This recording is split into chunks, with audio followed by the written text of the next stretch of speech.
Hello and welcome to LAT's Weekly Market Insights. The market focus of the week was on the inflation figures, which came in, as we can see, from 4.6% year over year, which is the highest figure dating back to the 1990s.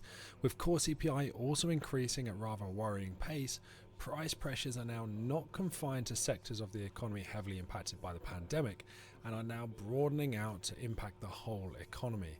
Pretty much anywhere you look at the moment, prices are rising at a very significant rate.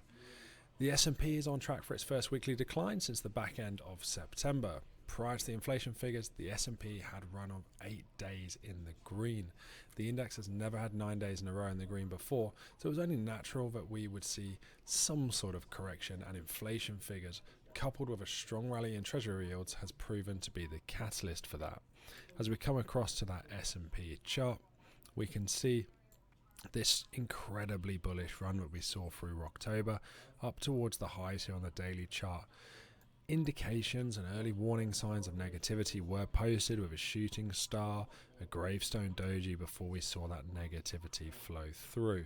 As we come across to the lower time frames, those 30-minute charts, we saw a beautiful formation of a symmetrical triangle up here at the highs, continuation or reversal pattern, in this instance at strong resistance, the 4700 round number along with that gravestone and shooting star acting as a bearish breakdown. We saw a move back down from resistance, this failure once, failure twice, back down we came, crossing below the moving averages and importantly down through this weekly pivot point.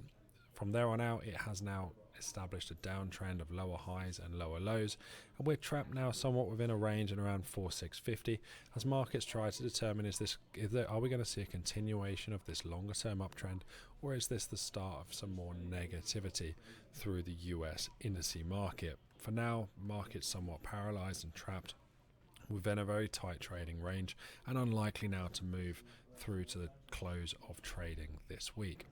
It's a different story, however, in Europe, where the DAX is still on track to finish the week slightly positive. This is likely to be down to the fact that inflationary pressures in Europe are not as high as in the US, and also no one expects the ECB to hike rates any time within the next couple of years, meaning the easy money is going to continue to feel very freely available within Europe for some time. This should continue to propel European stocks higher. Now, if we come across to that German market, we can see the same indecision and indecisiveness throughout this week that we saw from the US market in the form of gravestone dojis, long leg dojis, hanging men. However, we did see that yesterday push through with a big bullish charge to the top side. And for the time being today, again on those lower time frames, whilst the range that's been established throughout the course of the week still largely remains intact, we have pushed ourselves up through this monthly R1 pivot point, which has been acting as support through the course of today, and the two moving averages here also suggesting a bit more positivity. So Europe here outperforming the US indexes. However, they also, in line with that, the DAX here, the DAX 40, it hasn't had as strong of a run as those US markets did, only really breaking through to all-time highs at the tail end of last week, unlike those US markets which have had a prolonged period of strong buying pressure. The rise in US Treasury yields have been isolated to the United States, which has not been replicated in gilts or bunds. The rate differential widening between the US and the rest of the world has resulted in broad-based dollar strength, with the Dixie at 16 months high, the euro dollar at its lowest point since summer 2020, and cable trading at its lowest point since last December. It will be very interesting to see whether markets continue to price in potential policy error by the US. Now, bringing that FX market into play, if we bring up some of those dollar crosses, in particular the euro dollar, we can see here on the daily chart, key support was broken this week as we made our way down through what had looked like a fairly strong basing pattern. The break of that has also seen the failure of multiple pivot points, both weekly and monthly, whilst we maintain a level down below these key moving averages.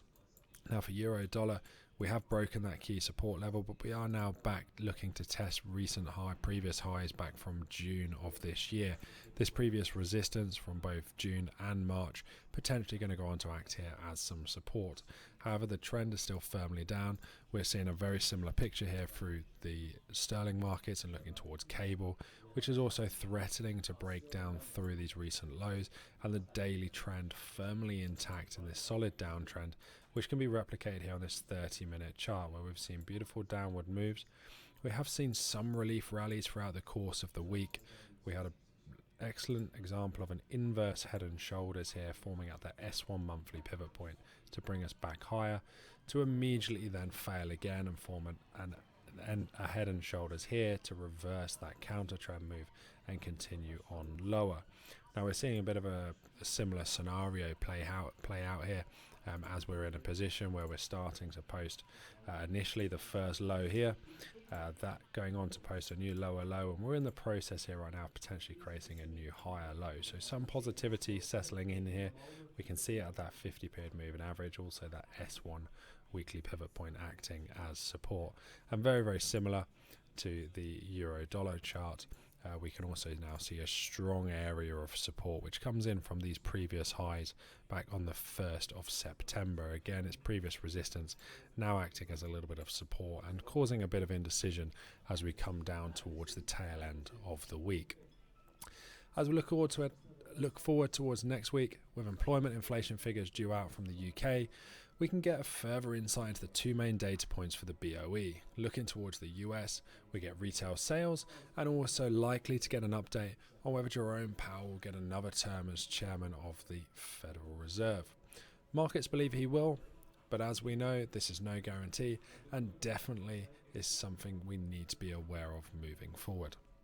As always, please do join us same time next week for another weekly market insights.